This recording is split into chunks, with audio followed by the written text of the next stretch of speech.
অপটিয়ার x Aloka vision নামে একটি বেসরকারি চক্ষু প্রতিষ্ঠানের উদ্যোগে বলরামপুরে আয়োজিত হল চক্ষু পরীক্ষা শিবির। শিবিরটি বংশীধর প্রাথমিক বিদ্যালয়ে অনুষ্ঠিত হয়। এই শিবিরে ২ শতাধিক মানুষ চক্ষু পরীক্ষা করান।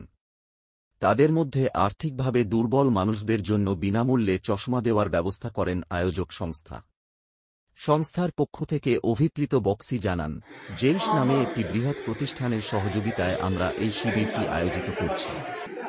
আগামী দিনে এরকম আরও শিবির করে মানুষের চক্ষু সুস্থ রাখার চেষ্টা চালিয়ে যাওয়া হবে।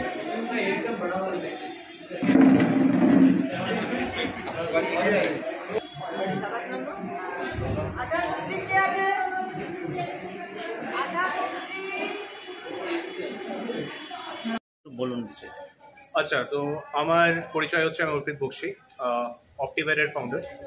আজকে আমাদের অপটিওয়ারের সাথে আলোকা ভিশন ফাউন্ডেশন, যেটা জাইজ মানে ওয়ার্ল্ডের সব থেকে যেটা বেস্ট লেন্স, তাদের সাথে যৌথ উদ্যোগে আমরা এই বিনামূল্যে ক্যাম্পটা করাচ্ছি বলরামপুরে। এটার সাথে সাথে আমাদের বিসিডিএ বলরাম, যেটা আমাদের বিসিডিএ বলরামপুর আছে, তাদের সাথেও আমাদের হেল্প করে আমরা এই ক্যাম্পটা করাচ্ছি। এই ক্যাম্পটা পুরোপুরি ফ্রিতে করাচ্ছি, যেটা থেকে আমরা একটা উদ্যোগ নিয়েছি জাইজের সাথে কি একটা বছরের মধ্যে আমরা আপ টু 300 ফ্রেম, 300টা ফ্রেম আমরা ফ্রিতে দেবো। আর যদি কারোর কাছে বিপিএল কার্ড আছে বা ধরুন তার একটা কোনো বাচ্চা বা স্টুডেন্ট, তাদের জন্য বিনামূল্যে আমরা চশমাটা দিয়ে দিতে পারবো। কারণ কি অনেকজন আছে যারা এই চশমাটা অ্যাফোর্ড করতে পারে না বা এমনি কিছু, তো সেই সূত্রে আমরা একটা উদ্যোগ নিয়েছি যেন আমরা জিনিসটাকে ফ্রিতে দিয়ে দিতে পারি।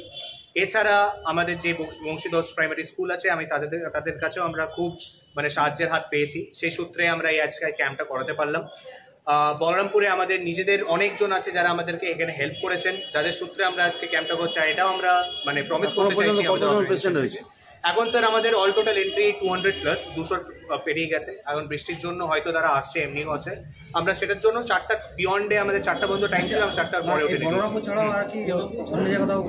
পুরুলিয়াতে স্যার আজ পর্যন্ত আমরা 3টে ক্যাম্প করেছি, যেটার মধ্যে আমরা এখন পর্যন্ত 450 থেকে 500 পেশেন্টসকে ক্রস করে দিয়েছি। আচ্ছা, এই ক্যাম্পের সাথে আমরা লোকেশানন্দ পাড়া আই হসপিটালের সাথে কোলাবোরেশনে আছি, যেটাতে ছানি অপারেশনও সম্পূর্ণ বিনামূল্যে আমরা করে দিচ্ছি পেশেন্টদেরকে। এছাড়া আমাদের পুরুলিয়াতে যে সংস্থা আছে বক্সি মেডিকেলস, আজ থেকে 40 বছর